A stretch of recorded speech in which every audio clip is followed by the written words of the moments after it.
Did you know that the words you speak every day might be sabotaging your financial life without you even realizing it?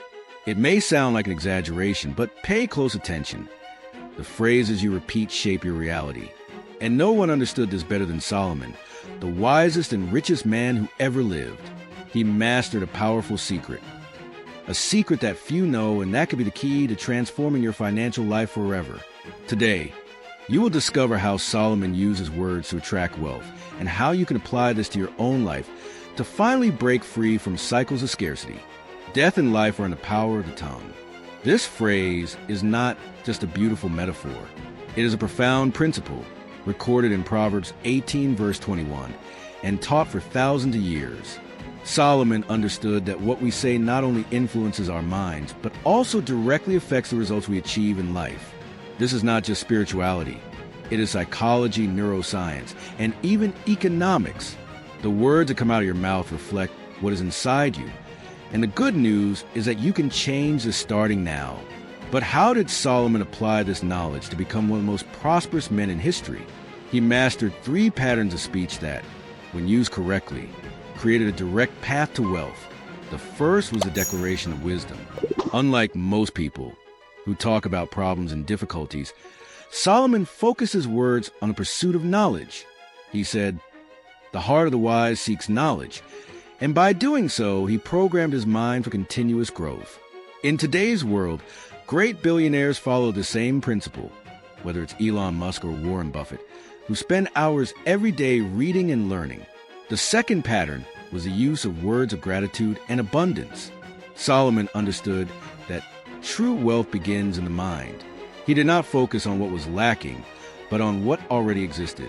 He said, "The blessing of the Lord makes one rich, and he adds no sorrow with it." This mindset allowed him to see opportunities where others saw difficulties. Today, neuroscience confirms this. Gratitude literally rewires the brain to recognize more opportunities for growth and success. The third pattern was a positive command over life. Solomon did not just think about wealth. He declared prosperity. Unlike people who say, "I will never get out of this situation," he spoke about his future with conviction and faith. Behavioral science proves that affirmative words program the subconscious to act according to this new reality. How many millionaires today say they already saw themselves as rich before they had a single cent in their pocket? This is no coincidence. But if words can create wealth, they can also destroy opportunities. The problem is that many people go through life sabotaging themselves without realizing it. Have you ever said any of these phrases? "Money is hard to make." "I'm just not lucky." "Things only get worse for me." If so, you may be programming your mind for scarcity. When you repeat these phrases, your brain looks for ways to prove them true. Even worse, you might be pushing opportunities away simply because of the words coming out of your mouth. The good news is that there is a practical method to reverse this cycle and transform your financial mindset with 3 simple steps. The first step is to identify destructive words. Over the next few days, pay attention to what you say about money and write down every negative phrase. You may be surprised to realize how you are reinforcing limiting beliefs without even noticing. The second step is to replace these words with statements of power. If you used to say, "Money is hard to make," change it to, "I find opportunities for prosperity every day." If you said, "I will never be successful," rewrite it as, "I am building my path to wealth." This may feel strange at first, but repetition creates new neural connections that change how your brain reacts to reality. Third step is to reinforce this new language with action and belief. It's not enough just to speak. You need to align your words with concrete actions. Solomon did not just declare wisdom. He sought knowledge. He did not just talk about prosperity. He made wise decisions. And you can do the same. By transforming your speech, you naturally begin to act differently and attract new opportunities. And these are not just empty words. There are countless stories of people who changed their financial lives simply by adjusting the way they spoke and thought. Millionaires and entrepreneurs who started with nothing but refused to repeat phrases of defeat and instead verbalized their vision of success until it became reality. But there is a fourth hidden pattern in Solomon's language that few people notice: the power of asking the right question. Solomon always asked deep questions. seek and understand the root of problems. Instead of complaining about a lack of money, he asked, how can I create more value? This is the same technique used by great entrepreneurs and successful innovators. The fifth principle is using the language of patience and long-term vision.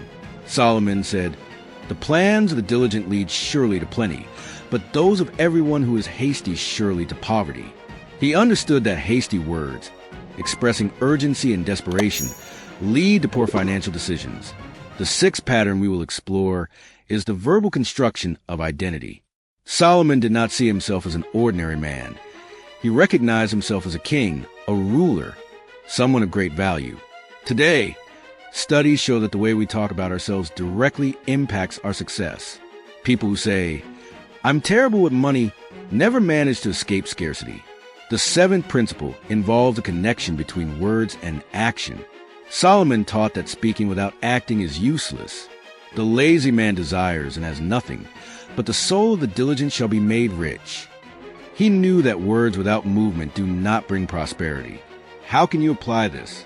By turning your declarations into real commitments and concrete strategies. And finally, the eighth principle, the power of speaking with purpose. Solomon did not waste words. Every phrase he spoke had an objective. In today's world, this translates into financial goal clarity and effective communication in business. Are you speaking with purpose, or are you just wasting energy? Now, the question remains, what words have you been using to define your financial life? Are your words propelling you toward wealth or trapping you in scarcity? Solomon left us with a clear principle. What we speak has the power to create or destroy. The choice is in your hands, or rather, in your mouth. So why not start now? Write a positive financial statement in the comments and declare the change you want to see happen.